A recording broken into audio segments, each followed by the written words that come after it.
And here we go between the Eagles and the Cavaliers. As we said, first time since October of 2021 that these teams meet. And right now, the run of form is fairly strong on both sides, Eric. Boston College actually played against Suffolk on Monday and got a 2-0 win. Prior to that, went toe-to-toe with number 10 Wake Forest here. It was a 1-0 defeat. Virginia 2-0-1 in its last three, including a win against number 8 Louisville and a tie on Tuesday against 16th-ranked Hofstra. And they actually came back and tied Hofstra. Hofstra's number 16 in the country, like you said, and you're playing. UVA was playing down a man, red card in the game, number 16.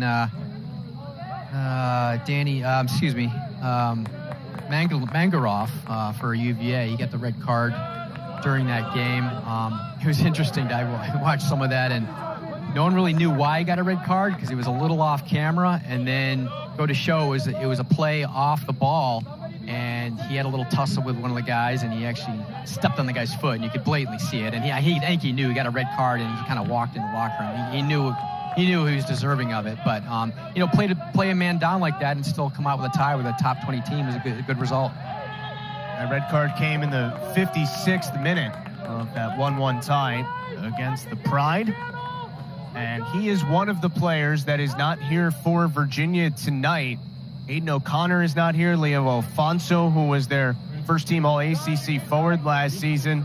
Mangarov out with the red card suspension. And then Holden Brown, their starting goalkeeper and an All-ACC selection last year, has been out for the last couple matches. He is not with the team here either. So it is Joey Batruni starting once again, the Coastal Carolina transfer for Virginia. Now, when you talk about what you expect to see here tonight, that high pressure from Virginia has been a staple under George Gelnevach, and we'll see if that can disrupt what Boston College wants to do defensively. They enter the attacking third for the first time tonight and earn a throw. But, what do you see standing out as important for the Cavaliers tonight? I mean, one of the things is they really need to get bodies in the box on offense. BC tends to pack the box with a lot of defenders, and they just need to find space around their BC center backs. Use the angles to get the ball to playmakers like Stephen Anor, and they also want to track the center midfields. The big thing that the coaching staff was talking about is avoid any advantage for BC, such as like a 4v3 in the middle of the field. UVA is just looking out to take care of that in the middle of the field. So Brennan Klein comes out and handles this ball. What a season it's been for the redshirt junior out of Phoenix, Arizona. His current 0.51 goals against average is first in the ACC and 8th in the country. He's tied for 11th in the nation in save percentage. You see the numbers there on your screen. I mean, they pop out. They look like video game numbers, and he's a big reason why Boston College has done such a good job keeping the ball out of its own net this season. Yeah, leads the ACC in shutouts. It's that's not an easy task to take care of. He's done a great job, and again, this young, mostly freshman and sophomore team of BC has really held their own defensively. It's just they need to take more shots and they need to score goals.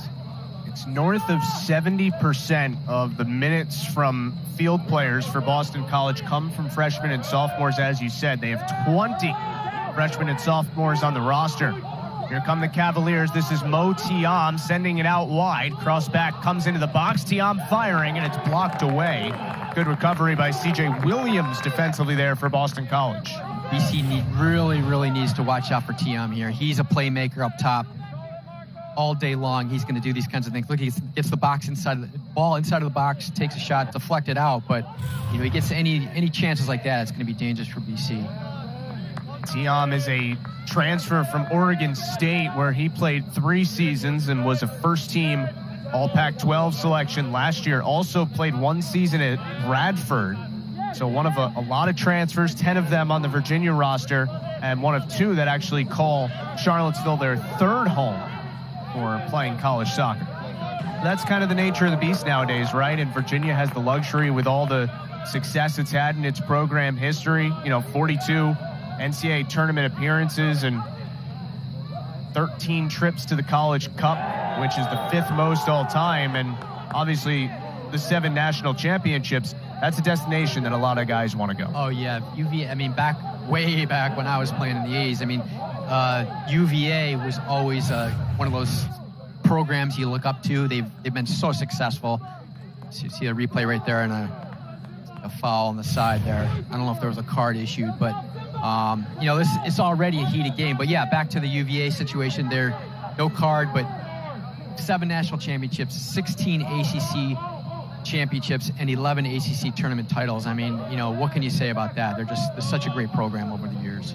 Now, Virginia, of course, had the longest streak in the history of NCAA men's soccer of making the NCAA tournament. They made 39 in a row from 1980 to 2019 before the streak was snapped in 2020. They missed it again in 21, got back to the tournament last year, losing in PKs in the second round against Marshall, but they certainly look like a tournament team again this year. But, you know, still trying to, I guess, get back to that place where they feel like Virginia has always been and should always be.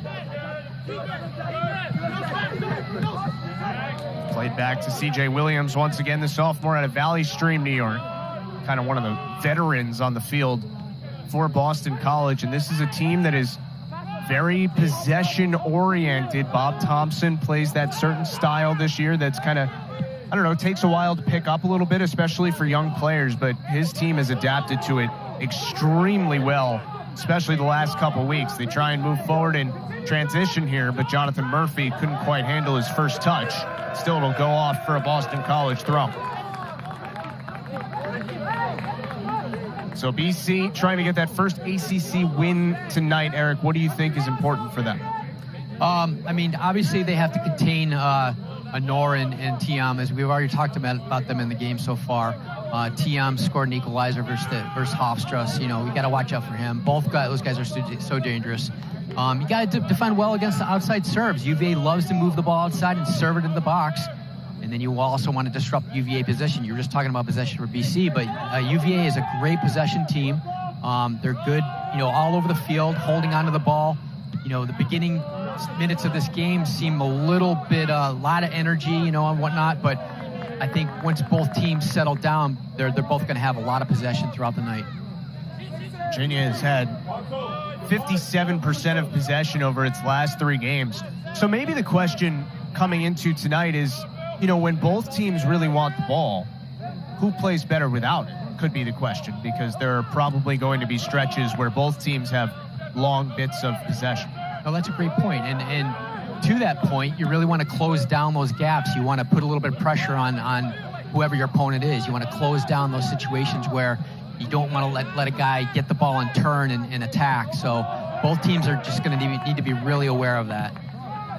Klein plays this back towards Jack Burkhart, one of the freshmen for Boston College, making his 7th start of the season, this being the 11th match of the year for Bob Thompson's Boston College Eagles that, you know, were dominant on Monday night as they should be against Suffolk. But I'm curious your thoughts on the Wake game, because you could certainly make the argument that after Wake got that goal, which was at the 9:30 mark in the first half, BC was the better team for large portions of that match against the then number 10 team in the country.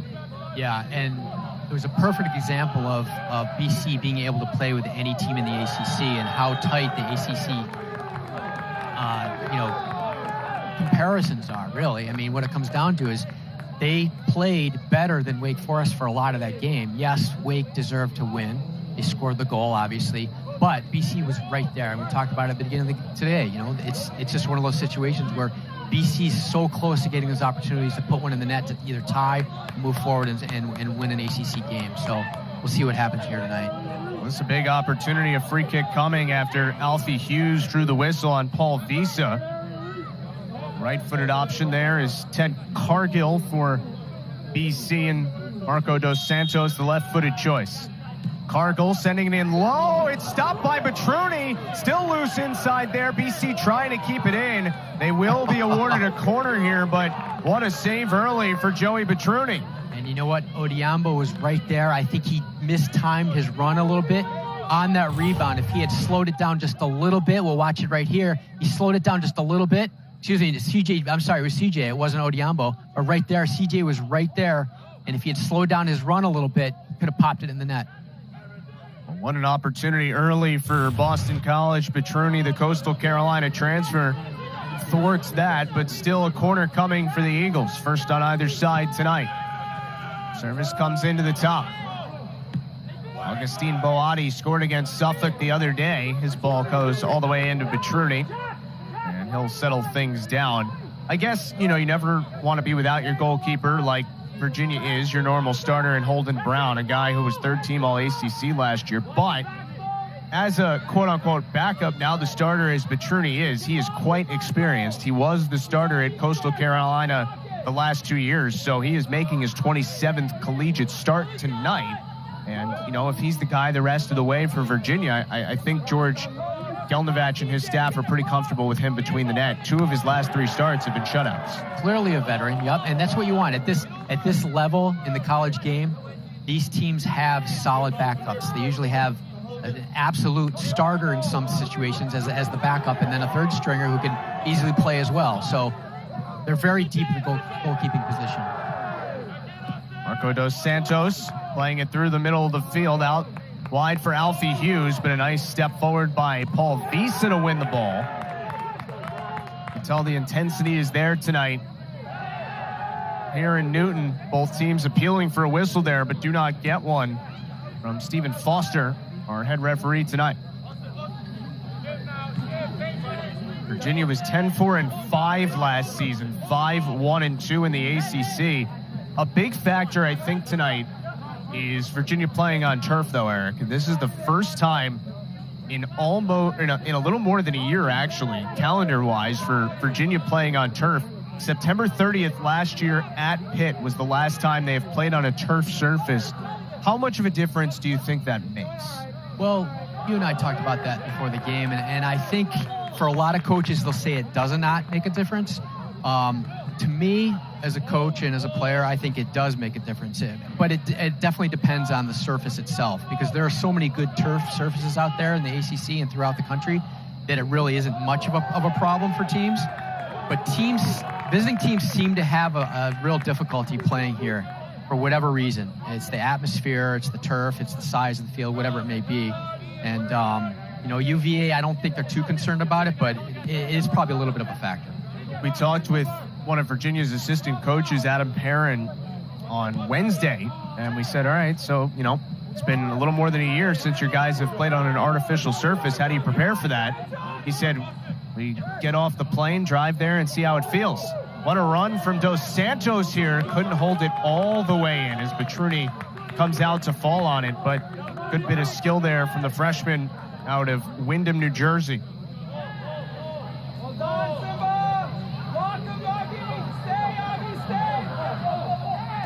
Feels like a positive start so far tonight for Boston College against this Virginia group that, is playing a little different unit than they're used to. And Adam Perrin said coaching staff feels good about where they're at right now and how they've been playing there. You see Adam Perrin.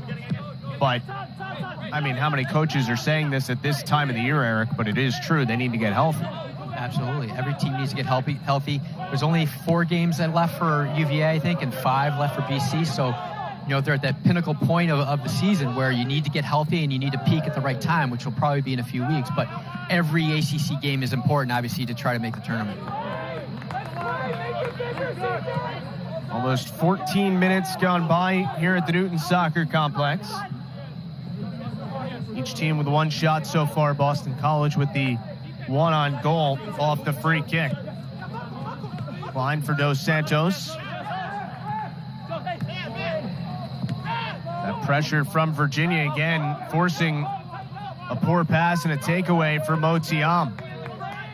This is Albin Gashi, and he'll switch the field for William Citron. Started his career at Cornell. Visa sending it into the area. And it'll be a foul against Virginia's Kome Ubogu, who for a moment there, Eric, looked like he was running in unmarked. Eventually he commits the foul, but really the first nice buildup of the night for Virginia. Yep, it was. And you'll see the defenders for BC all getting in the box. We've talked about it a lot. They tend to pack the box and do really well in the box. Gundelach right there luckily headed it out, and they got a little bit of a foul there. But, yeah, I mean, UVA is going to serve that ball in there. Throughout the season, BC's had enough bodies there, and we talked about that as well. They've had tons of bodies in there, so UVA is probably going to try to get more bodies in the box to try to score against this tough BC defense. You think that could lead to opportunities in transition the other way for the Eagles? Well, definitely it could, and you know, coaching staff has talked about pressing, you know, and when you press, you see Alfie Hughes on the sidelines get a quarter out of this, but you know, there's an attacking situation with Alfie Hughes, you know, down the left side, and that's a counterattack right there. Coaches talk about that all the time. You press on one end, you got to be wary of the counterattack going the other way, and that's just what happened there. Alfie Hughes, another one of the freshmen for Boston College, still looking for that first goal of the season, but you feel like it's not far away. He's been very impressive. Yeah, got a little bit dinged up a few weeks ago, so took a game off, I think. But, oh my God, the skills that he has, the foot skills and the talent, and he's so young. I mean, he's gonna be a great one for BC. Third set piece already tonight for the Eagles. Cargill plays it for Jonathan Murphy. Murphy sends it into the area, but quite a bit too much weight on that ball.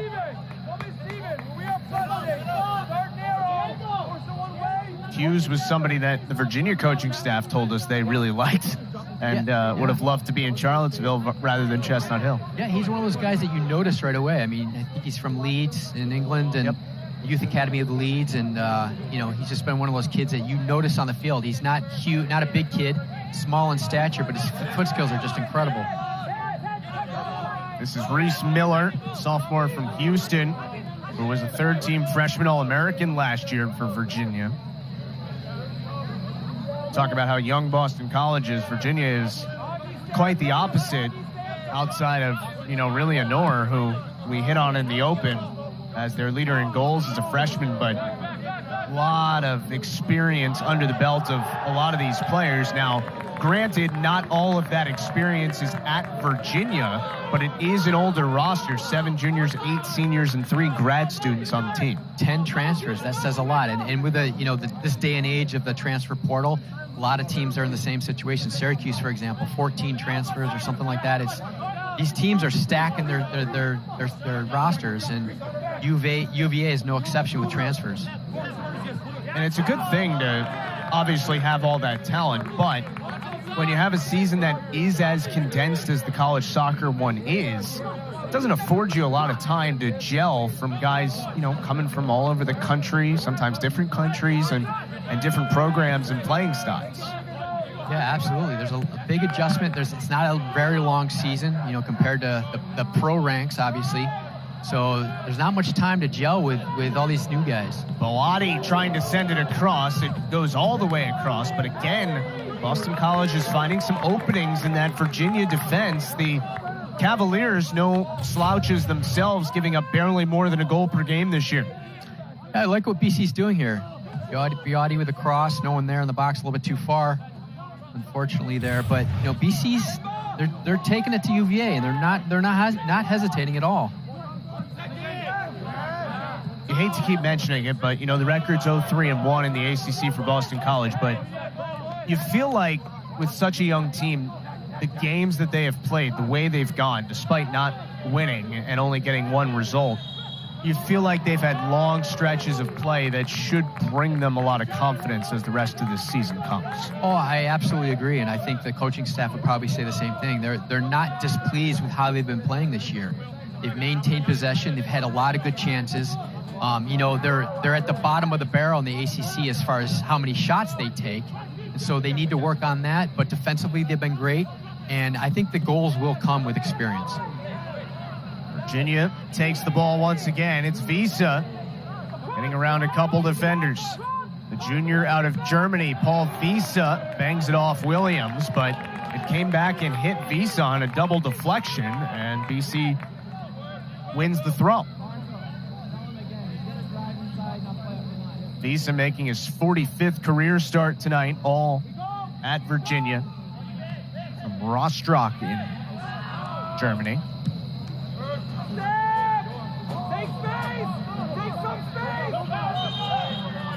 Foul here against BC. That is Odiambo, the freshman, who's called for it.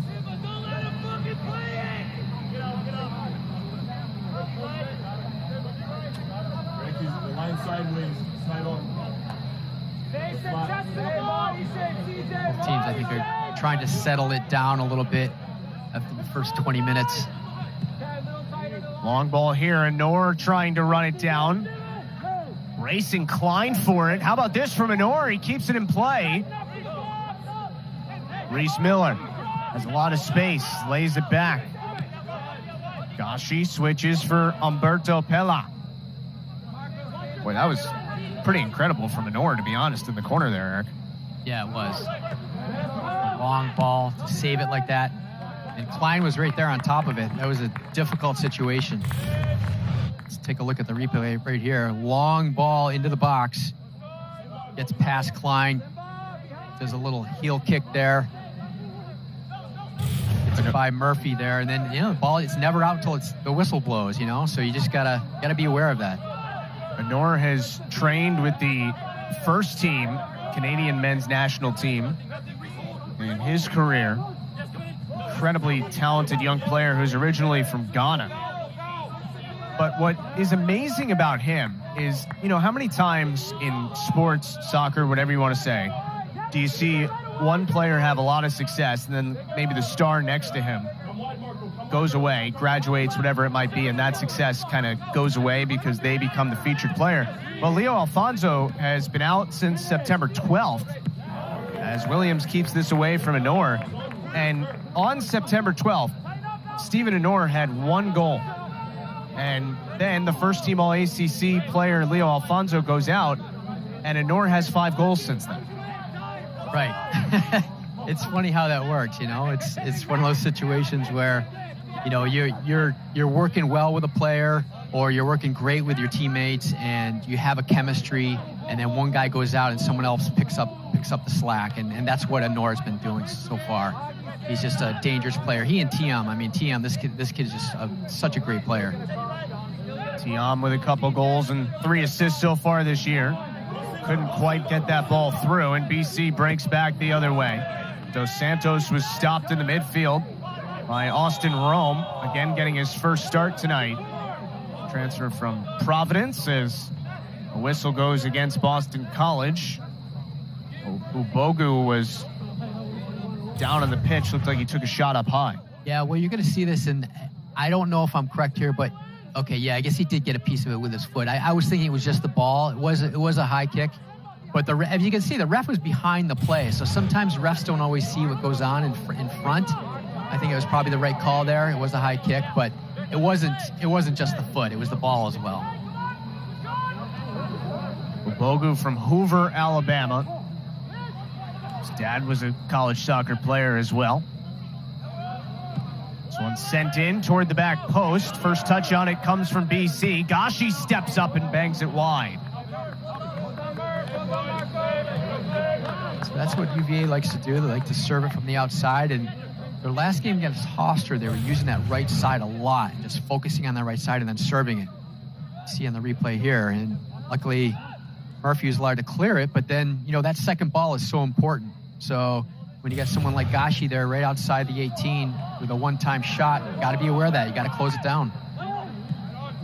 Feels like Virginia has found its footing a little bit here tonight with just over 21 minutes left to go in the first half. BC certainly had the better of play to start the night, but things have evened out thanks to the strong play of the visitors from Charlottesville. Not only the first game in over a year on turf for Virginia, but it's also an important night on the road. They have only played 3 matches away from Charlottesville this year, but they don't have a win yet. And I think if you asked George Gelnovac candidly, probably would like to have a win on the road at this point in the season with only 4 matches left, especially because they were great on the road last year, 3-0-2. Yeah, psychologically, if you get a win on the road, especially in a tough place like this at BC, it's going to do so much for your program moving forward with the last 4 or 5 games of the regular season. Reese Miller sending it in. BC trying to clear this away from the area. cleared definitively. Pella just wide. Could hear the BC coaching staff saying, get to the ball, get to the ball. No one was near Humberto Pella, and he just took the shot. Yeah, that's the thing. You got to close down right there. And shots from that far, the percentage of going in, and, it's got to be, a lot of times it's going to be an upper 90 killer shot. But having said that, it's still a chance. Look how close it was there. You got to close that down, especially around the top of the 18. Just to finish on the point from a moment ago, it feels early to be talking about this, but it's really not, because we're in October now, and, there are only 4 regular season matches left for Virginia, 5 for BC. Virginia not ranked at the moment, but they certainly look like an NCAA tournament team. But unless they get on some kind of crazy run here, it looks like they'll probably, be traveling in the NCAA tournament. So having success on the road is probably a prerequisite to having success in the postseason. It's always a great experience to win on the road. And we've talked about this in other broadcasts as well, is it's so tough for teams to come into Newton here and play on this field.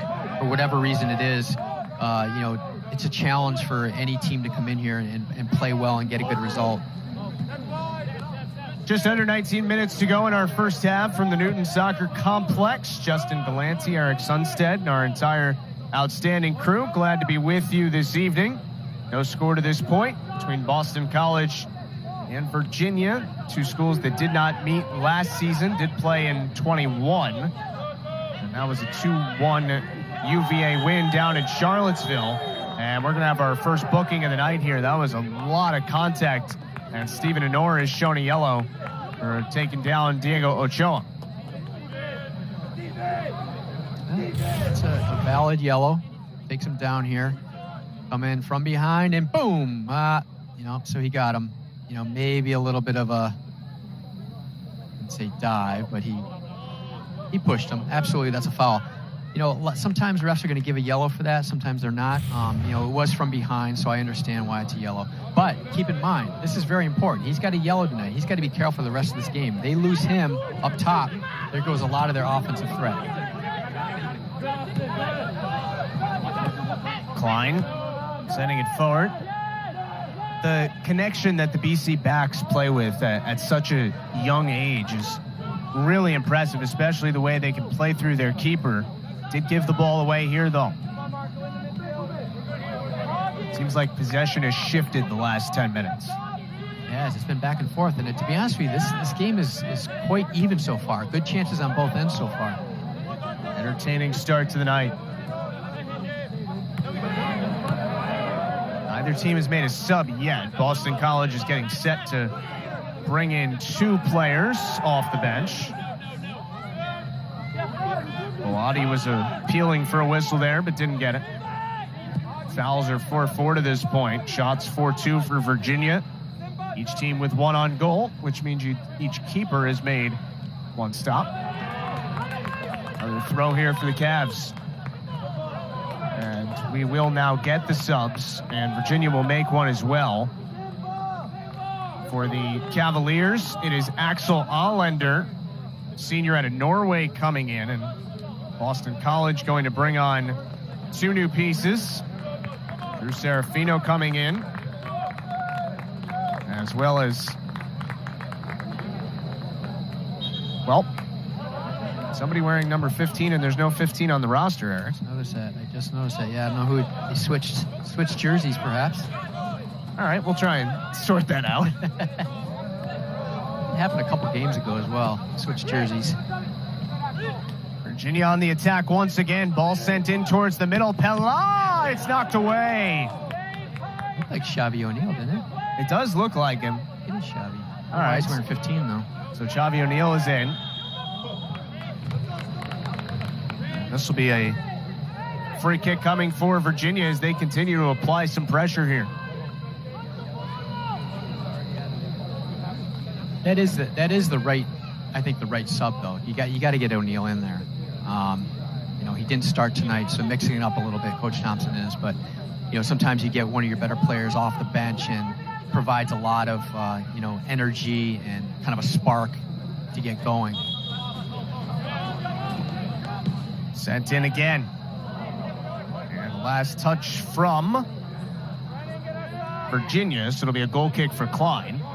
See the subs coming in. Allender spent his first 2 seasons at James Madison, where he was the 2020 CAA Rookie of the Year, 2-time second-team All-CAA selection, and now in his second season at Virginia. It's an interesting mix when you look at the transfers that Virginia has brought in. Guys that were at other power conference programs, if you will. And then some like Allender, who, you know, JMU is a great program, but from the CAA into the ACC is kind of another animal. A lot of guys that had a ton of success at smaller schools and now stepping up a level. Right. Yeah, and you know, it's not talked about a lot, but there are a lot of different reasons why certain guys transfer to certain schools. It could be academics for all we know. You know, we talk about sports all the time, but academics is a big part of it as well. So, you're right, exactly. You know, these guys playing from one conference going into ACC is the best conference in the country. So there's a lot of different reasons, and it'd be interesting to hear all the different stories as to why guys are transferring, because there's just so many reasons and so many people transferring. So another free kick coming for Virginia after the last one produced a pretty good opportunity. Boston College was able to clear it away in the box. Diego Ochoa was. Clock running down to 14-15 here in the first half of a scoreless match. So it'll be Paul Visa, 3 assists this year, 12 in his career. See what he can do with this service.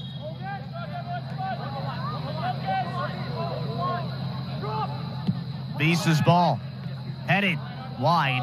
That was Stephen Honor. That was Honor. There's the target right there, right in the middle of the box. You got to mark him tighter. Unfortunately, it wasn't a good head on his part, but he was right there. I mean, that could have been a goal, no problem. But BC does a good job. I mean, they have bodies in the box. The cross here by Visa, you know, it's right on Honor's head. He flicks it. Luckily, it goes wide. He directed that in the upper right-hand corner, though, and that was a goal. Elias Norris just came on for UVA. Grad student out of Bethesda, Maryland. Played his last 3 seasons at George Washington after starting his collegiate career right here down the road at Brandeis, a Division III transfer to Division I GW, and now at Virginia. You know Brandeis. I know Brandeis. We all know Brandeis. I mean, it's a hop, skip, and a jump from here. It certainly is. UVA has a couple guys from right around here in Massachusetts. Triton Beauvois is from Boston. He's unfortunately hurt. But also Michael Sekulius is from literally right here in Newton. And you mentioned a guy like Norris who spent a season just down the road in Waltham playing his college soccer. You wonder if he, you know, could have imagined 4 years ago playing Division III soccer, not necessarily playing D1, maybe that was a dream, but playing for Virginia. And that's an amazing transition. Absolutely. Yeah, I mean, again, we talked about Virginia's tradition and how successful they've been, not so much recently, but over the years. And it's just incredible. Such an amazing program. So you get a kid who's, like you said, going from one program that's, you know, Division III or maybe a lower Division I team to transfer to UVA. It's a dream come true, I think, for a lot of guys. Virginia with plenty of connections to the Boston area. We mentioned that we talked with Adam Perrin the other day. He is from Massachusetts as well. One of their assistant coaches said he'd have a bunch of family and friends here tonight. And you see Beauvois, Sekulius, and Adam Perrin. We were talking about weather with him, and our producer and director, Josh Demers, said to him, it's looking a little New Englandy on Friday night. And he was right. excited to see that. Yeah, not like last Friday where it was pouring rain against Wake Forest, but a much better night tonight. Nice fall October night. Absolutely. And it's not just Virginia guys being from here. There are a couple of Virginia players who are teammates with Boston College players coming up through the New England Revolution Academy. And we'll show you in just a moment. 11 minutes to go in the first half. Obviously, those MLS academies, such a pipeline for these programs to bring in talent. So A lot of institutional knowledge, I guess, between players on the field tonight. This will go off for a Boston College throw.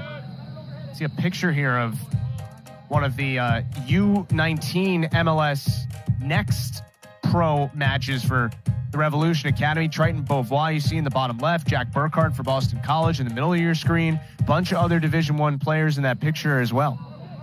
Yep, Coach Perrin, we talked to him. He played for the Western Mass Pioneers out in Springfield, a team I know fairly well. A teammate of mine in college who's the general manager there. Adam Perrin played in the PDL with the Western Mass Pioneers. So obviously a lot of New England connections. I think he was very excited to come up here for this game. Alfie Hughes earned the whistle there. Not sure if it was for a hand or a foul. But either way, it'll be Virginia with the ball with 9:50 to go in the first half. Certainly a 35 minutes plus to this point where it's hard to see one side having the advantage in play. It's been entertaining for both teams, and both sides probably happy with some things that they've done. I think the energy level from both teams really hasn't gone down much. I mean, maybe a little bit. First 10 minutes is always hectic, but the energy level's still there, and that's why it really has been pretty even game so far. Job by Honor to settle that ball down, but then Norris gave it away to Marco Dos Santos, another one of those New England Revolution Academy products. Virginia with 3 more shots than Boston College to this point, but only 1 on goal for each team. Aiden Farwell, who just came on for BC. Hughes tipped away from him in the corner, and I guess it touched him last, so it'll be a throw for Virginia. It's not only all the freshmen and sophomores for BC, but a couple of their key players this year also missed last year with injury. So, we gave you the 74% number of minutes from freshmen and sophomores, but if you think about just how many guys did not play last year that are playing huge minutes this year, that number is even higher. Yeah. I mean, that's the thing about the depth that you have on a team. And we talk about the freshmen and sophomores a lot, but, there's upperclassmen that can fill in. Again, we've mentioned over the course of a few games about how BC is going to look next year and the year after. It's going to be a big difference, I think, and they're going to be even more competitive. And that's the great thing now is they're getting great experience, and they're absolutely right there with every team so far in the ACC this year. Yeah, that guy, Bob Thompson, a lot of pride in what his team is starting to put together at this point in the year.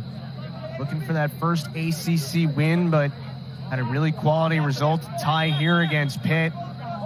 Easily could have won or tied against Vatech and Wake, trying to get that result tonight against Virginia. Norris clears this one all the way down. A race to it, and it's won by Ted Cargill, the sophomore from England. From a coaching perspective, too, I think what needs to be kept in mind is that, a lot of times people look at the stats, they look at the results, and yes, obviously that's a factor because it's either going to extend your season into the playoffs or whatever it may be.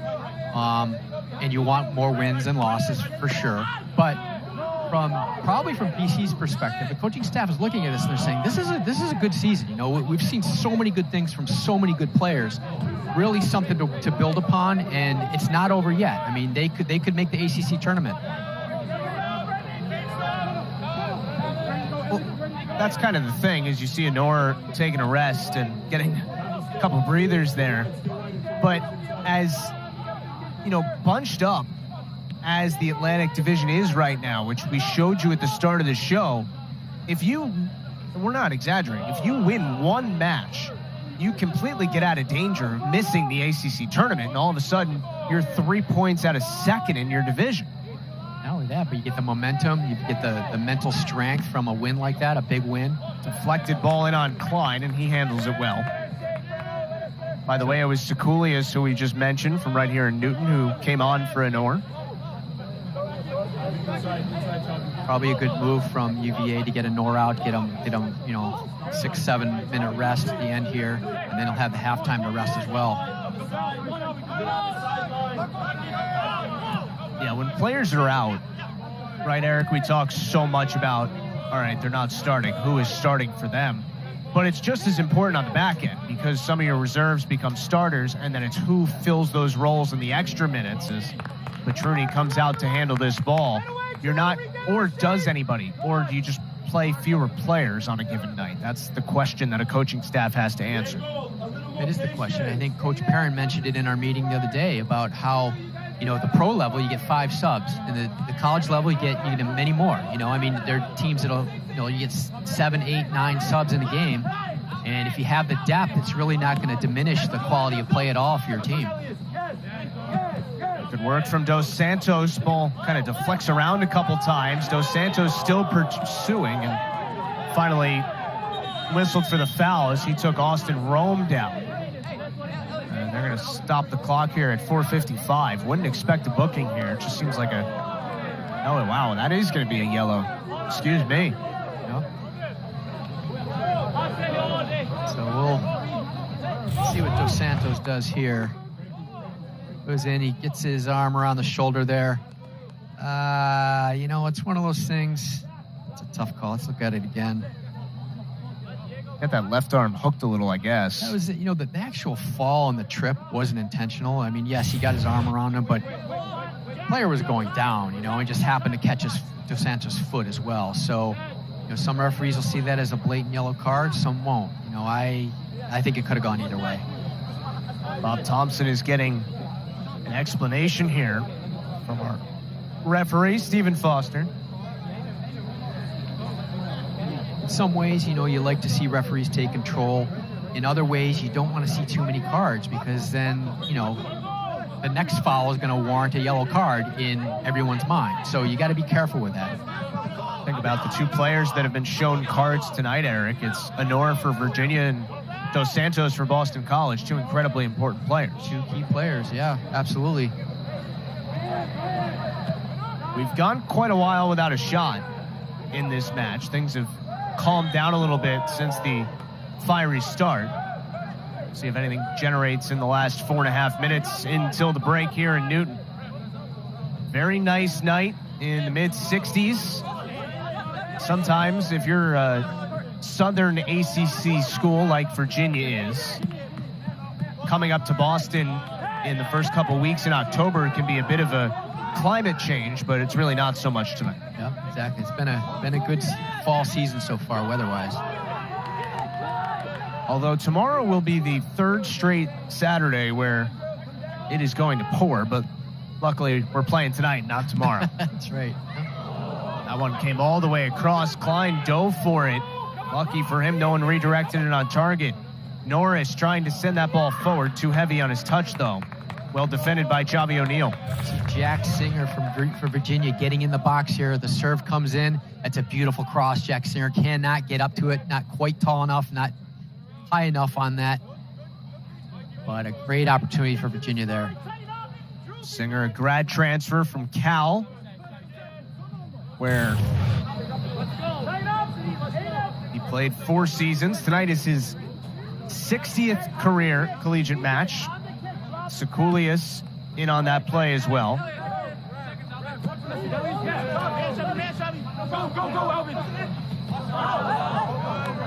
Adam Perrin told us Sekulius was really excited to come play at home tonight. First time in his career that Virginia has visited Boston College. The Eagles were in Charlottesville 2 seasons ago. These final minutes before halftime, always so important. It feels like it's rare that you don't see at least one scoring chance, and those can really change games. Virginia still with the 5-2 shots advantage, each team with 1 on goal. BC have had the only 2 corners in the match tonight.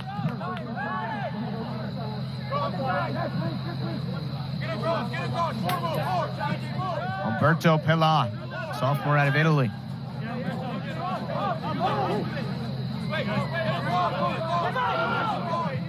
Is there a team that you feel like is happier with the way this first half has gone, Eric?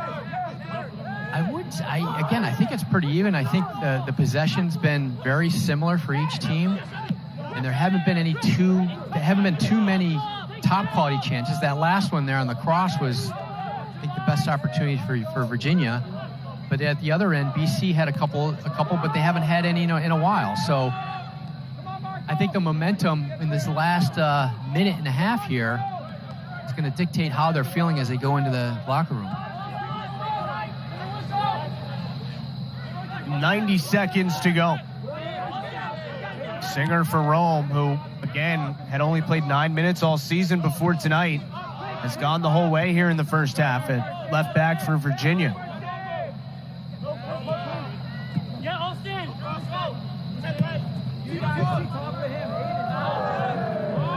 Norris loses that over the sideline. Mentioned Singer, the grad transfer from Cal. Still takes some getting used to that's going to be a conference opponent for both these schools. I know.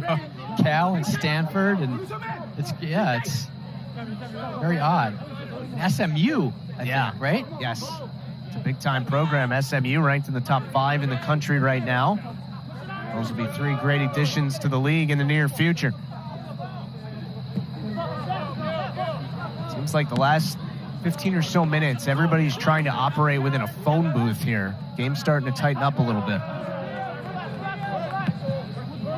Burkhart trying to switch the field, but Visa stepped forward and took the ball.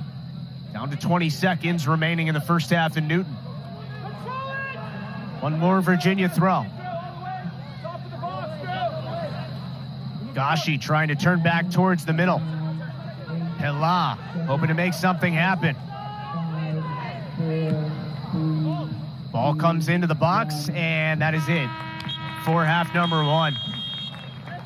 Entertaining first 45 minutes. Neither side able to get on the board, perhaps not surprising. What do you think he was talking with his team about at halftime? I think he was probably talking about settling it down and actually, taking advantage of the possession game, and that's what they do so well, and attacking when they can. I mean, I think the possession hasn't been as good as it could be for either team, but when UVA is in possession and then they attack, it's sometimes can be lights out. So, they may be a little bit wary of the situation with Honor with that yellow card. He's still on the bench now, so that may be a concern. They don't want him to get another yellow, but they may insert him for a little energy, as time moves on here. How about with Bob Thompson for Boston College? Likely happy with a lot of things his team did in the first 45 minutes. Yeah, they showed that they aren't just a defensive team, as the stats show throughout the year. They play well in the box, in their own box, but at the other end, they're getting good opportunities as well. So he's probably telling the guys, just keep playing like you've been playing. Also try to get possession as well, especially in the midfield, and then attack, just like UVA wants to do. That high press for Virginia is such a factor when you play against them. BC did a very good job handling that in the first half. They did, yeah, absolutely. I think what they want to take advantage of as well is counterattacking when they get the ball back too, and closing in on guys, making sure they cannot turn. You don't want to give them any room. So possession, the counterattack, the press, all of those are factors. Both goalkeepers with 1 save in this match. See a busy man so far tonight, and Stephen Foster, who's taken out his book just twice, but used his whistle quite a bit. Each side has used 3 subs to this point. And Justin, like we talked about, is who's going to score first. UVA is 6-0-1 when they score first, and they're 0-3-1 when conceding the first goal. So those are 2 stats that, again, we don't want to talk about stats all the time, but that's a pretty interesting stat. If they score, they're most likely going to win this game. Score first, I should say. Meanwhile, Boston College looking for that first goal in ACC play this year. Beat Suffolk 2-0 on Monday, but there you see, October 28th of last year at the eventual national champion in Syracuse was the last time Boston College scored a goal in an ACC match. They had the 2 against Suffolk. They had the 2 here against BU on September 9th in the previous non-conference game. Still looking for that breakthrough in league play. Here's Norris for Virginia. Cavs trying to make something happen early in the half. Pela stepping forward, and Xavi O'Neal with a good bit of defensive work there. did not start tonight, but is in there at the moment. Played the final 18 minutes of the first half and starts the second. O'Neill out of Herndon, Virginia. So playing against the school from his home state here tonight. He's appeared in every match this year, started 9 of them. It's only the second time he's been a reserve. Played all the way back to Petruni now.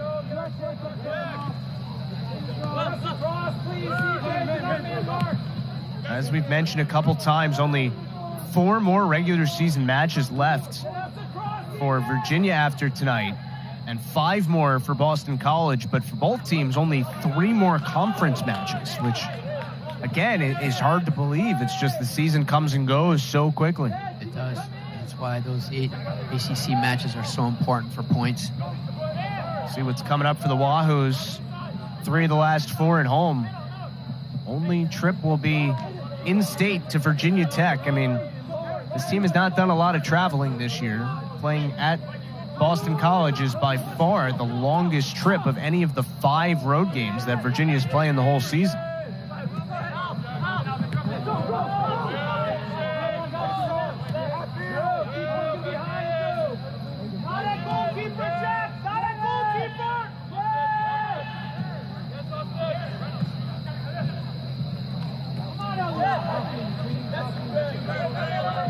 Almost 5 minutes gone by in our first half here, or second half, I should say, at the Newton Soccer Complex. Justin Galanti and the former Syracuse star Eric Sunstedt.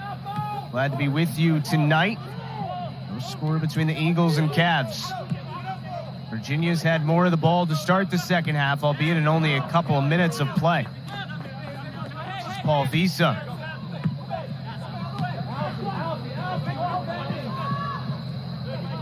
Hometown kid crossing it in. Sekulius could not keep it over the end line, so it'll be a goal kick for Brennan Klein. Has not been as tested as he normally is in these ACC matches, right? And that's a good thing for Boston College that we haven't been saying Brennan Klein's name all night. That's right. He hasn't had to make any really clear saves. There haven't been any point-blank shots or quality shots on net, so he hasn't had to do too much work. He's been busy with certain crosses and things like that, but no, he hasn't saved the day for BC in one regard. He just hasn't been tested quite enough. And they're going to stop the clock here as BC player went down in midfield. That is Aiden Farwell, junior from Scituate, Mass, who's helped up quickly. Farwell missed all of last season with an injury after being named to the ACC All-Freshman team in 2021. Had a goal in the tie against BU a couple weeks ago. Also an assist in the season-opening 1-0 win over Merrimack. Didn't quite see what happened there, but Farwell looks pretty despondent. He did. I wonder if it's his injured knee. It is Augustine Boati coming in for him. He didn't look happy walking off the field, that's for sure. There was no one near him, just dropped down at midfield and came off. So you hope he's all right if you're Boston College.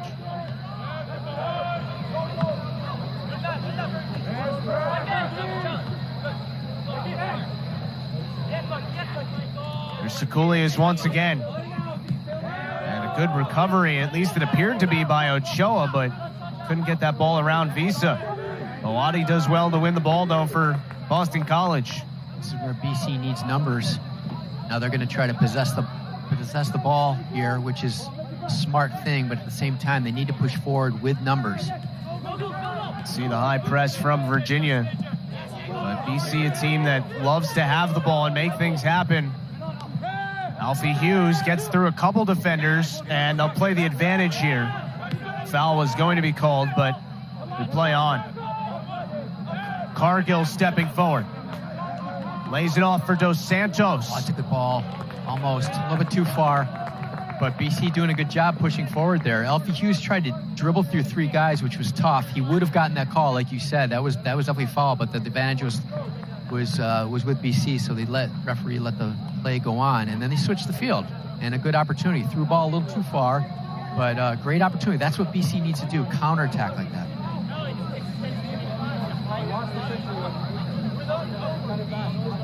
Shots have been 5-2 for a long time here.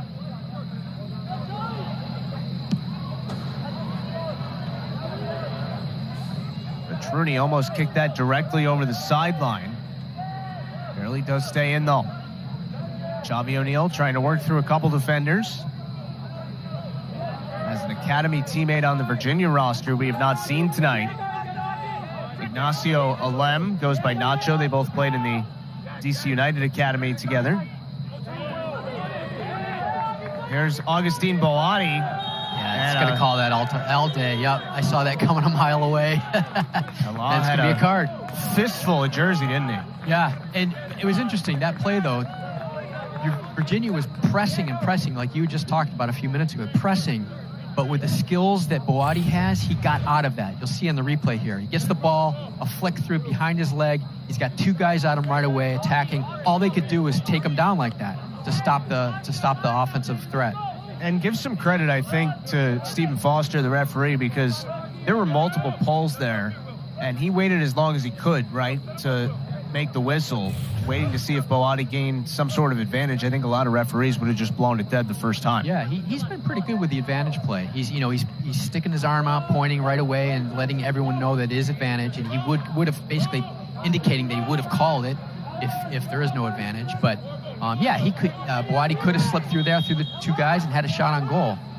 Cargill chipping this one into the 18. Virginia gets the first touch on it. Run down in the corner by Xavi O'Neal. Still a chance to build something here. Dos Santos just over Boati's head. And Sekulius brings it back the other way for the Wahoos.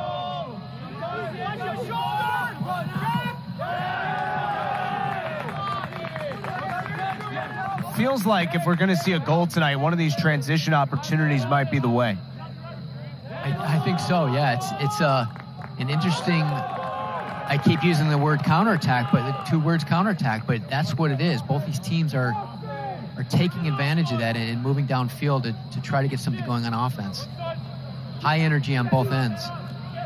Boston College 3-4-3 this year, 0-3-1, sitting on 1 point in the ACC. Virginia is 6-3-2, 2-2-0 in the Atlantic Coast Conference, and unbeaten in its last three coming in. A win against ETSU, a very complete 3-0 win over then a top 10 team in Louisville, and then a 1-1 tie on Tuesday night against the top 20 opponent in Hofstra.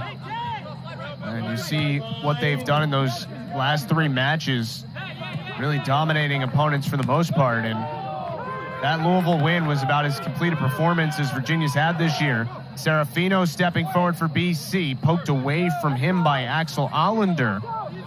And he'll just carry it away from trouble here. Those are, that was one of those results. 3-0 against the number 8 team in the country.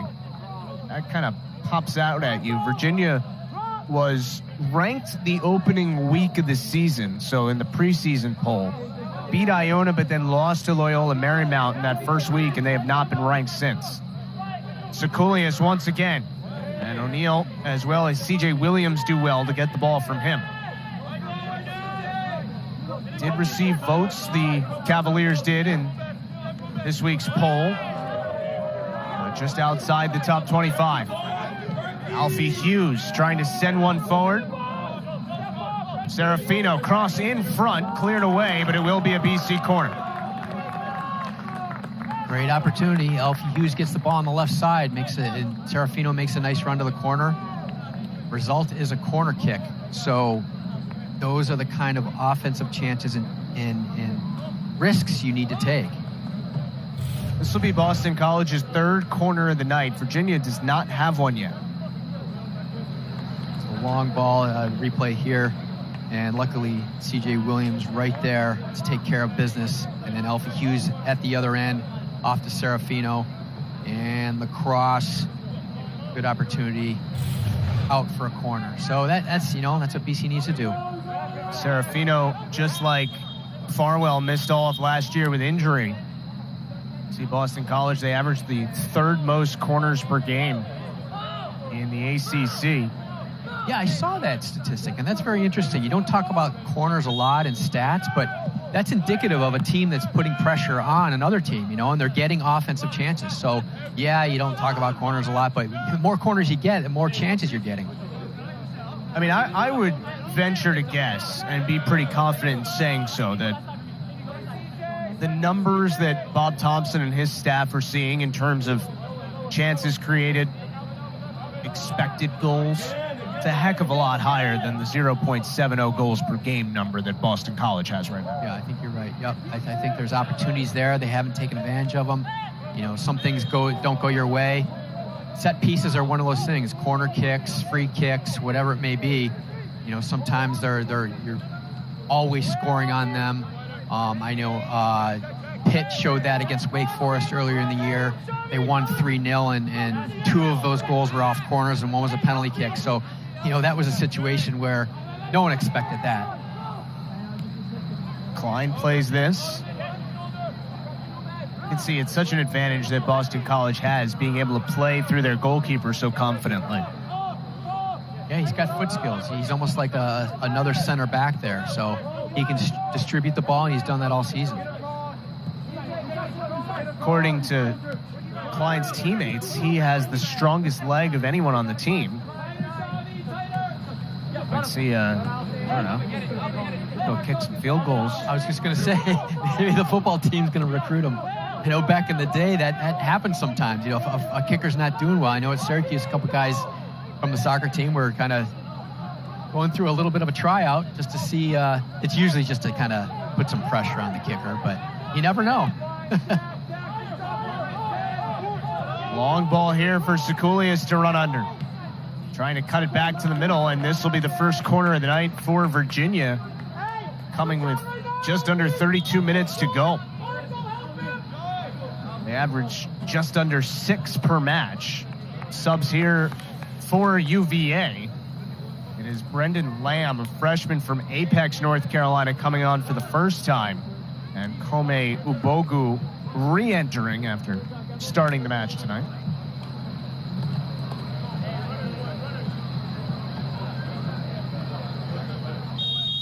Ubogu had some dangerous moments in that first half. Mo Tiam sends this all the way across. Lamb goes to run it down. Lamb out of the Atlanta United Academy.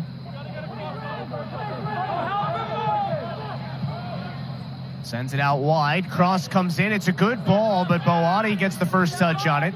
Pela stepping forward for the second ball.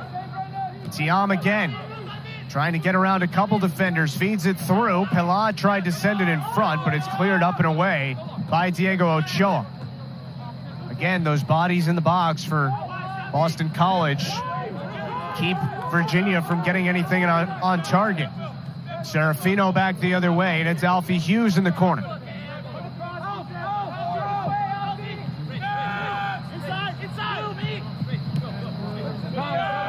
CJ Williams. Now Moritz Gundelach sending it towards the target, but high. And it'll be a goal kick coming. It's the right idea to switch the field there for BC. You'll see here is an opportunity toward the end line. Virginia gets a cross off, but luckily Boati was there to clear it. See Tiam trying to do a couple nice little moves with Pela there inside the area.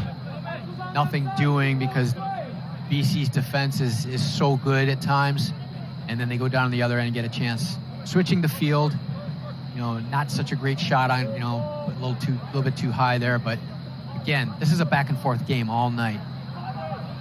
The other thing that stands out, at least to me, about this Boston College team being as young as it is the patience, right? That whole last sequence, they're able to clear the ball after it came in from the corner and tried to move in transition up the field. How many freshmen and sophomores just attack the net aimlessly? BC, they bring their numbers forward. There was nothing there. They play the ball back, switch the field. The shot wasn't a great one, as you said, but they don't just give up the ball for no reason, and that's a lot to ask sometimes out of young players, but Bob Thompson has this team playing the way he wants it to.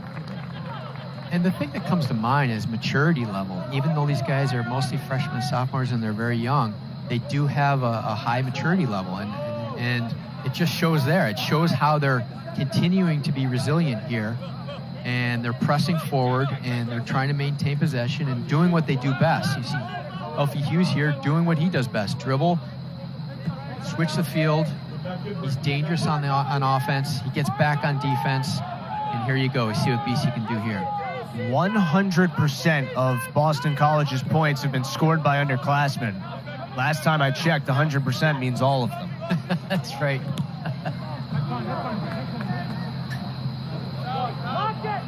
This will be a throw for Virginia deep in its own end. Dustin Galante, Eric Sunstead, and the whole gang here in Newton. Happy to be spending Friday night with you. ACC Soccer, Virginia, Boston College, scoreless with 28 minutes to go. BC with the only shot so far in the second half, and it was not on target. Virginia averages almost 13 shots per game as a team. BC averages almost 10. Neither team close to those totals with under a half hour to go. Alfie Hughes again. I love watching Alfie Hughes dribble. He's unbelievable. He's got 3 or 4 guys around him, and somehow he gets out of it. It's amazing.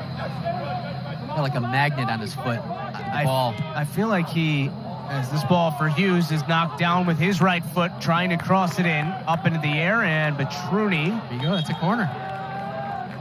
Couldn't keep it in. Wow. And that's another opportunity. He's getting the corner out of it. This is like watching the soccer version of the Harlem Globetrotters, isn't it? I mean, look at that. He's got 2 guys, 3 guys, now 4 guys on him, and he gets out of it. And he maintains possession. So it's not always that he's going to go attack, but, hold on to the ball. That's another key part of it. Here he gets down toward the end line, gets the cross offense deflected, gets a corner out of it. Another opportunity. So the more you do, the more you get out of it. 4th of the night here for Boston College. And they put something on Betruni. Service comes in, and Betruni put a hand on it, I believe. Yeah, that was a little deceptive. Yeah, that was actually probably going in. And at the last second, I think he saw that it was going in the corner. I think he's complaining about the lights. Lights in his eyes. You see the cross here. Pretty high cross. Looks like it probably wouldn't have gone in the corner. Maybe he would have hit the corner of the crossbar, but just to be safe, he pushed it out. Yeah. And I saw him looking up afterwards. He's looking at those lights. Maybe they were in his eyes. I don't know. So a second consecutive corner for BC. Cargo for Xavi O'Neal. There's Jack Burkhart. Boati has some space. Yes. Oh, off the bar. That is the shot you want right there. As soon as he hit that, I knew it was going to be close. Dangerous Williams score! There you go. There you go. A breakthrough for the Eagles. That is huge. That is huge. That first shot was a perfect shot. Hits the crossbar. Unreal. And C.J. Williams, defender of all people, gets in there and puts it in. It's his first career goal, and it puts Boston College ahead 1-0. More bodies in the box. That's what you want. That's what BC has been missing over a few games on offense. On defense, it's no problem. But look at all the bodies in the box there. There's a great shot. Hits the crossbar. Boom. Now it bounces around a little bit. UVA tries to clear it. A little deflection here, deflection there. And what do you know? C.J. Williams taps it in for a 1-0 lead. Unbelievable. You can see the rain is starting to come down. It's Williams in the 65th minute. Puts Boston College ahead 1-0. First goal in the ACC since the Syracuse match last year. And now, right, Eric, this is a team that you certainly don't want to just sit back here for 25.5 minutes, but if you can hold on and do what you do best, which is defend for 25 minutes, you're walking out of here with a win. Yeah, you definitely do not want to sit back, and you can see they're not going to do that right now. And again, we go back to that statistic. 0-3-1 when conceding the first goal, UVA is. So will that hold up? We'll have to see. Could be 0-4-1 after tonight. Still plenty of time left to work with. This is Paul Visa back for Lamb. We have still not seen Stephen Honor on the field in the second half. And as I say that, he is at the scorer's table ready to come back on. Mo Tiam.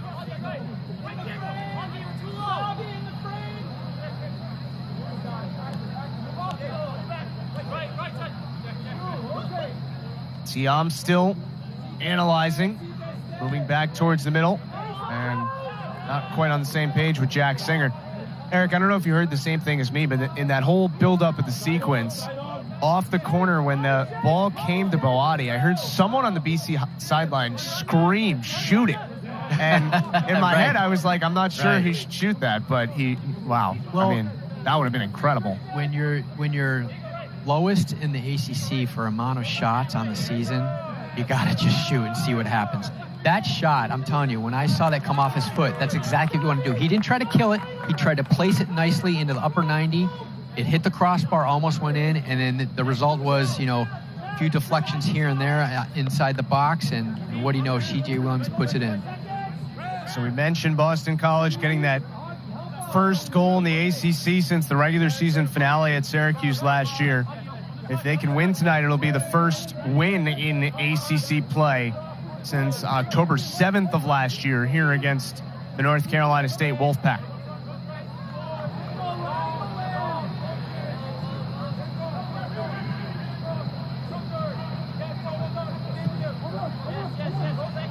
Would also be their first win against Virginia since 2015. Visa's ball in, dangerous in the box. Shot gets deflected in. Offsides. Ball is in, offsides. but the flag is up. Yep. And the assistant referee saw that on the sideline right away. I don't think there's any question. We'll look at the replay maybe, check it out again, but I do think he was probably offsides. Here we go. So distribution on the outside, cross inside. Turns, shoots, and I think he was just barely off. Yeah, I think O'Neal kept him off. See O'Neal, he just steps ahead of O'Neal there. Yeah, so I think he was off. He's going to complain about it, but I think that was the right call. I mean, it didn't seem like there was a ton of argument from the Virginia sideline, which can be a little more telling. Obviously, the emotion of the moment when you think you've scored, you're going to be frustrated. Exactly, but yeah. It seemed like the right call. Yep. Serafino a bit too heavy on that first touch. It'll be a Virginia throw. And now the return of Stephen Honor. One of your keys to this match was containing that man. And Eric, he played 38 minutes in the first half. The only stat he registered was a yellow card. So Boston College did a very good job with him. Yeah, they gave him a rest in the end of the second half, end of the first half. Obviously, you get the rest at halftime, but he's been out for 24 minutes to start the second half. So maybe he's the spark, maybe he's just not into it. I don't know. We'll have to see. It's just a drizzle right now here in Newton, and Honor, who again has to be careful playing on that yellow, whistled for a foul. Certainly looked incidental there as he got caught up with Gundelach. The clock's starting to bleed down here on Virginia.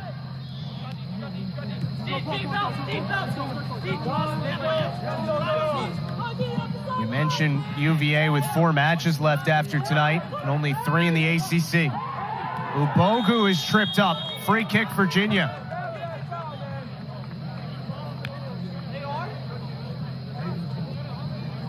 Card.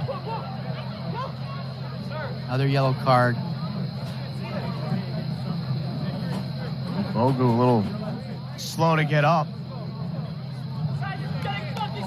And that whole thing started with transition going one way and dispossession. There you go. Lose the ball and then Virginia attacks the other way. C.J. Williams clears it, but it's too late because the foul's already taken place.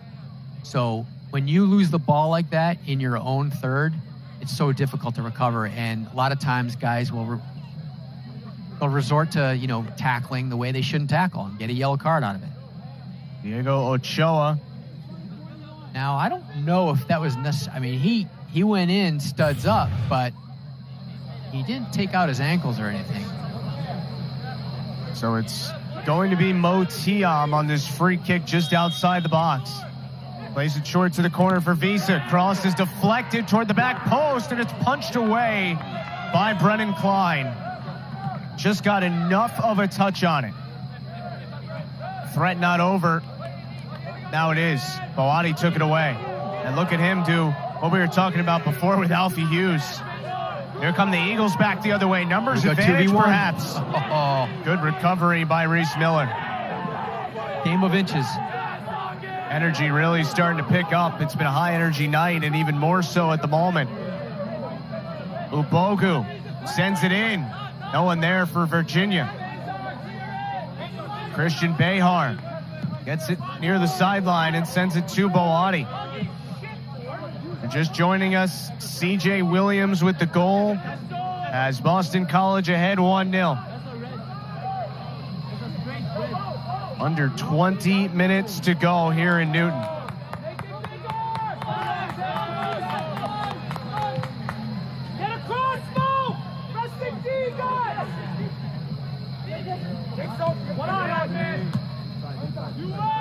Boati taking some contact from William Citron here.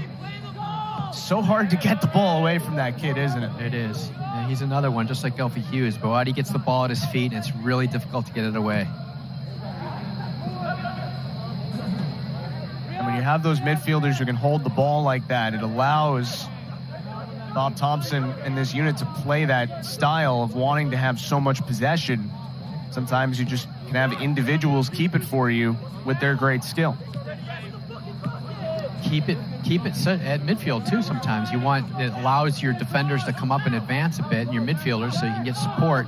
But you're right, holding onto the ball a bit, possession is so important. Citron across for Jack Singer here. And Virginia gives the ball away. Xavi O'Neal ahead with some speed.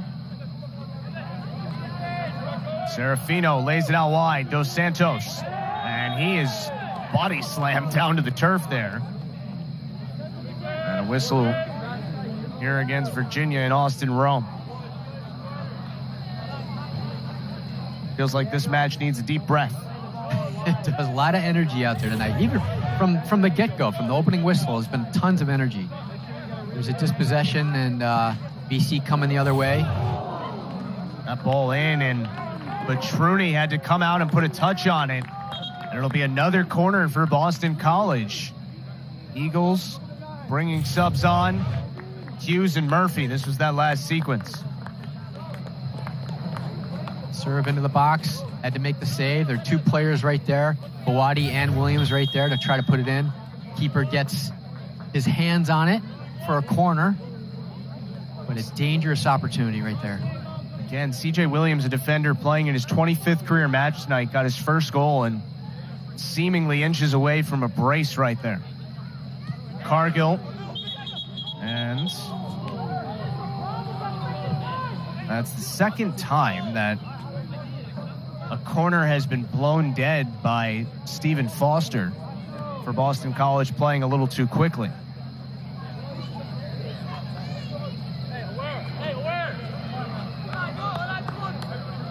So, take two. Take two is right. Fifth corner. Ochoa sending it in. And well handled by Virginia. BC trying to keep the threat. Cargill, bumped down, free kick, Eagles. And you can start to see a little frustration from the Virginia players. Dangerous situation.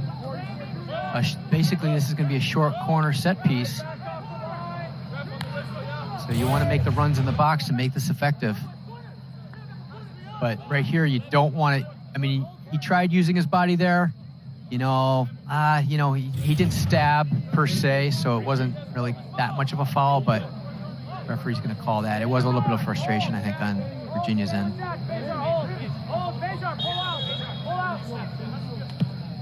Ball comes just outside the post, and it'll be a goal kick for Petruni. You know, it's easy to say, but I think it is true. BC's record 0-3-1 in the ACC coming into tonight, but you could feel a performance like this coming, couldn't you? It was a team that was playing better, very close to getting results, and despite not having a win yet, this young group, I think, came into tonight with a lot of belief, and that goal that they have scored has sprung that belief even more. Yeah, and like we mentioned in the first half, you know, the quality of play they've had all season long has been solid, and I think the coaching staff would agree. They take away positives from a lot of these losses or ties or whatever it may be, because A, they're playing against some of the best teams in the country, and B, a 1-0 result may not be what you want, but you could take something positive away from it, and they've been doing that all year long. By the way, just housekeeping, Xavi O'Neal was credited with an assist on the goal for CJ Williams that came in the 65th minute. So it's the first career goal for the sophomore Williams, and the freshman O'Neal gets his third assist. And first since the third match of the year against Jacksonville, he had one against Quinnipiac as well. Shots are 5-5 at the moment, 2-1 on goal for BC. The Eagles have taken 6 of the 7 corners tonight. 19 combined fouls, 10 for BC and 9 for Virginia. There's Brendan Lamb. Now Visa sends it into the box. Headed in. That was a nice goal. And there you go. There's your guy, Honor. He's dangerous every time he's in the box. The equalizer from the freshman, Stephen Honor. We talked about him in the pregame, obviously, and throughout the game. What a dangerous player.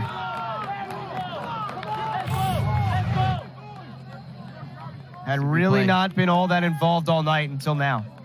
Great cross. He gets in there, out jumps CJ Williams, back of the net.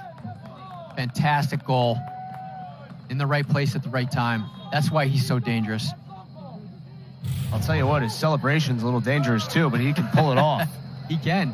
And he does that, I think, almost after every time he scores, he does that flip, from what I've seen anyways. It's the 7th goal of the season and 6th in the last 7 matches for Stephen Honor. I guess that answers our question. I guess he was ready to play.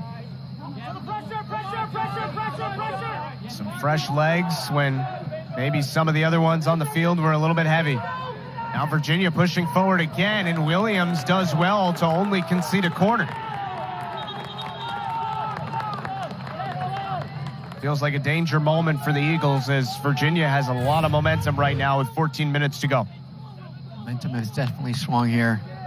Cross into the box. Williams has to dive and give up a corner on that one. OTM with a corner. He'll probably serve a good one here.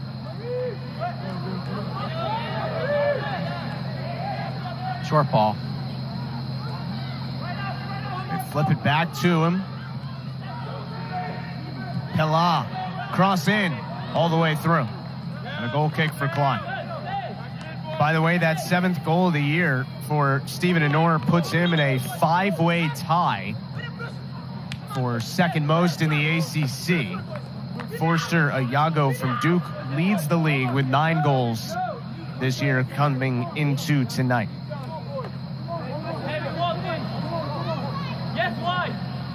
And, you know, when we talked with Adam Perrin, assistant coach for Virginia, about this, he brought up the point, but it's true. They expect to get Leo Alfonso back pretty soon, a guy who has scored 19 goals in his career and was first team All-ACC last year. You think about Honor and Alonso playing together, that is scary for anyone who's going to see Virginia. Dangerous combo. And Coach Perrin, like you had mentioned, he was talking about, how some, pro managers and some pro scouts and whatnot have kind of touched base with them and saying, what's the deal with this guy, this Honor guy? He's scoring a lot of goals in the ACC, right? And he's like, back off, back off. He's only a freshman. Come on, we don't want to lose him. We don't want to lose him. Turned his phone off. But either way, people are noticing him. So for good reason, as you can see, he's a quality player. Remember, had a similar opportunity in the first half on a header that he didn't get a great touch on. This one was superb. Klein has to put his right hand on that ball, and BC takes it. Just over 12 minutes to go. Dustin Galanti, Eric Sunstead, and the whole crew with you from Newton. If you're just joining us, BC a goal in the 65th minute, but Virginia responded 10 minutes and 58 seconds later, a goal in the 76th minute to equalize at 1-1.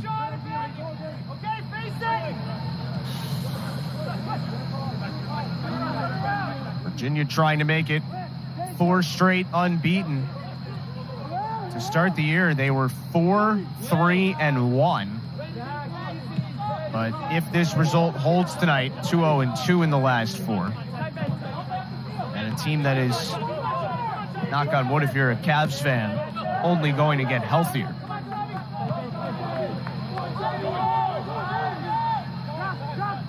And now you get to the point in the match where it's difficult for coaches, right? I mean, it's difficult all night, but 11 minutes left, 1-1.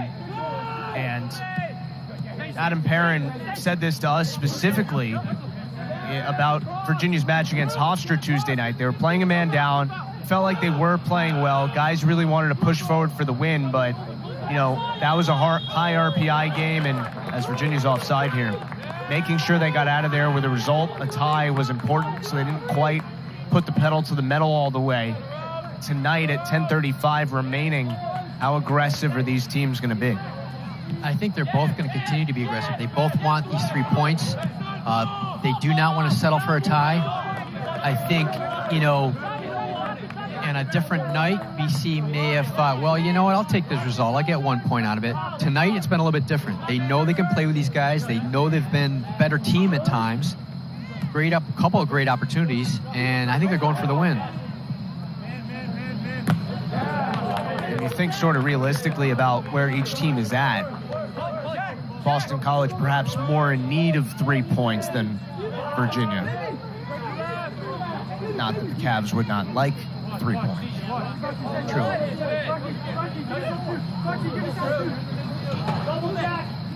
Paul Visa with the assist on the goal for Anor, his 4th of the season. 3 of the 4 have come in ACC matches.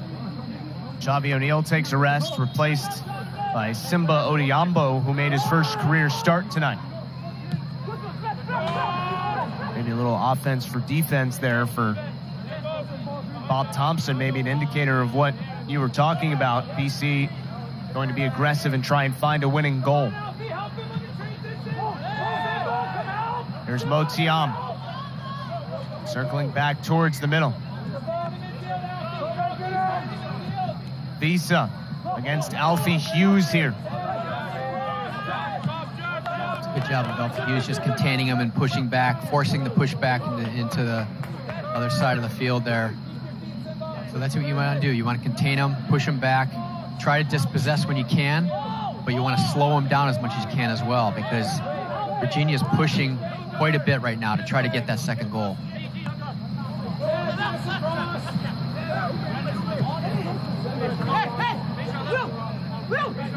Only 8.5 minutes to go.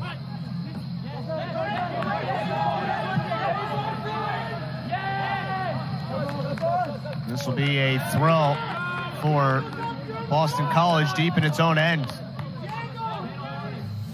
A look at the 2 goals tonight. It was C.J. Williams out of this scramble that gave Boston College the 1-0 lead. It was his first career goal, but only about 12 minutes later, there's that man again, Stephen Anor, who equalizes for UVA. Paul Visa with that beautiful cross for Virginia. Stephen Anor right there to head it in. Here they come again in front. It's loose and put just wide. I don't think that would have counted anyways.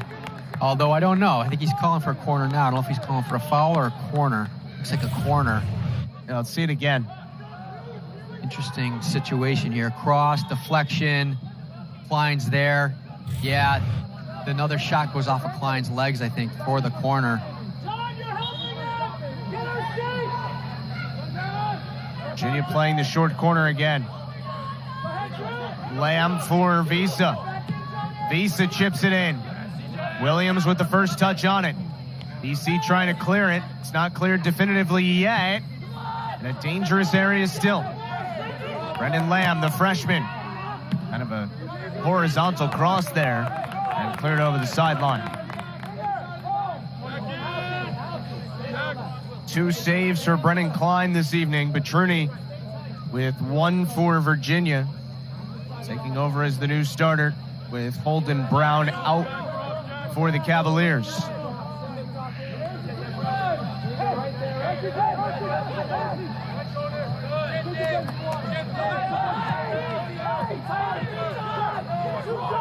Virginia looking much more confident after scoring that goal.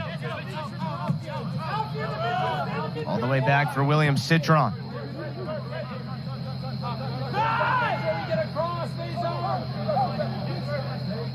Right now, Virginia doing an outstanding job keeping the ball away from Boston College. Visa again sends it in. Klein bobbles it. It's loose, but cleared away, and then a late whistle. So you made a good point. Virginia has been doing a great job with possession, and they're pressed. They're getting the ball, knocking it around from side to side, and then moving forward with the cross. And there, Klein getting a touch on it. But at the same time, BC's doing a great job defending. They're letting Virginia play a little bit, but at the same time, they're closing in on guys and marking when they need to in the defensive end. So that's what BC is so good at. They just need to make sure they mark as tight as possible inside the area on those crosses. So Santos about to come in for the Eagles. Likely will re-enter with under 5 minutes to go. A scoreless first half. Each team with a goal here in the second.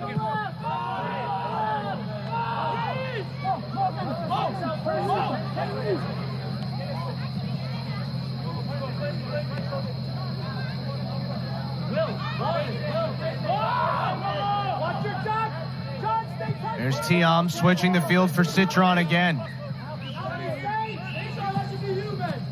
Visa with the assist tonight for Virginia. This clock is just melting away. Rome has gone the entirety of this match for UVA tonight. Again, redshirt junior transfer from Providence, who had played 9 minutes all season prior to tonight, and he's played the entire match at left back for George Gelnovich's team. Very consistent, done a great job, has held his own out there. Aiden O'Connor, Leo Alfonso, Daniel Mangarov, and Triton Beauvoir out tonight for Virginia, so other guys have had to step up, and maybe none more so than Rome have filled a big void. Ball has not crossed the midfield line in quite a while. No, this is the strategy for Boston College. They're going to defend. They're going to close down when they can. They're letting Virginia play a little bit, but they're also looking for a counterattack. If they can get it somewhere in the midfield and go the other way, they may get a chance. There's Reese Miller. Gets to the top of the box, and Klein the stop. Rebound is loose. Ubogu in front. Still in there. It's cleared away. That's what you do not want to happen, though, is allow a guy to have the ball inside the area with an open target. So that's the thing you want to avoid. Defensively, they were fine, but you got to tighten it up a little bit back there. When someone gets a quality player like that, gets the ball in the box, a little bit of a deflection so he gets a break, but he still gets that shot off. You got to contain him, move him away, and try to clear that as quickly as you can. Well, an incredible save by Klein, and then second time tonight, a shot that looked destined for the back of the net was deflected away by one of the BC backs. Serafino for Dos Santos, who finally just came back on. Serafino out wide with it for Jonathan Murphy. Dos Santos turns, looking to run. It'll be a corner. Got a corner out of it. So this is it. I mean, there's 2 minutes left. Boston College pressing a bit. They want to hold on to the possession. And there you go. There's the shot that allowed, well, whatever happened inside that area, you got to close it down a little bit. They got the quality shot off. Luckily, it was deflected out, but at the other end, BC attacking. Boom, little flick, and there's the corner. Cross comes into the box. Williams deflects off his head and then off a Virginia touch. It'll be another corner for BC.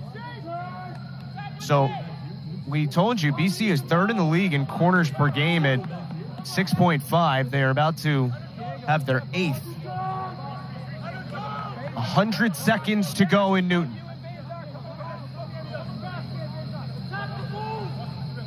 Service will come from Cargill. Sends it in. That's the first time all night it's been kind of a customary service from BC. Sent back in. Dos Santos trying to make something happen. A little heavy with that first touch. Hits off a Virginia foot. Cleared back out towards the middle. Stopped there by Christian Behar. Has some room to send it out wide once again for Murphy. Want to maintain possession here. Don't give it up. Cargill again. Do we have one of those incredible finishes in the next minute coming? Sent in again. A little too far. Truny knocks it down. So this is the test, under a minute left.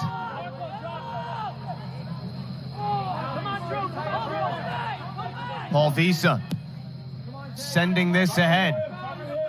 Williams with the first touch for BC. He has the Eagle goal tonight.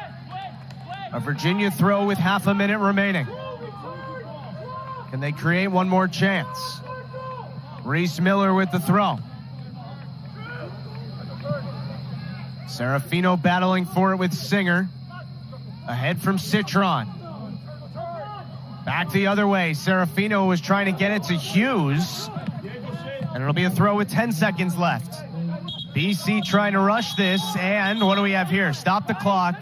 And a yellow is being shown to the Boston College bench for playing the ball. Patrick Reddy is the one who's shown the yellow.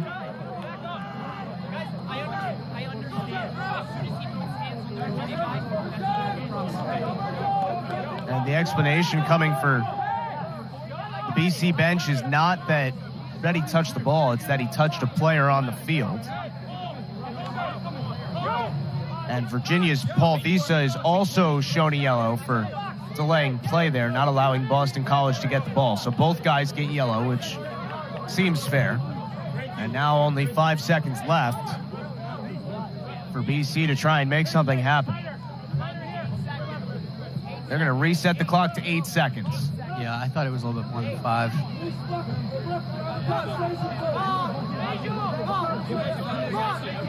Yeah, they're saying 8 seconds, so. You know, when we chatted with Adam Perrin, assistant coach for Virginia the other day, he said ever since they took away overtime, there have been some crazy goals in the last seconds of games. Yes. There's been a lot of goals the last 2 minutes, last 1 minute. You know, people want to get those 3 points. They want to score. They want to win. How about the last 8 seconds? How about the last? Yeah, you got it. Let's see what happens here. Drew Serafino is going to have to put all his strength into this one. Nothing is impossible. We scored with 5 seconds left a few weeks ago to win a game. So it can happen. Serafino's throw. Williams got a touch on it, but it's wide of the net, and that will do it from Newton. Virginia and Boston College play to a 1-1 tie, and each team walks out with a point tonight. You know, fantastic game.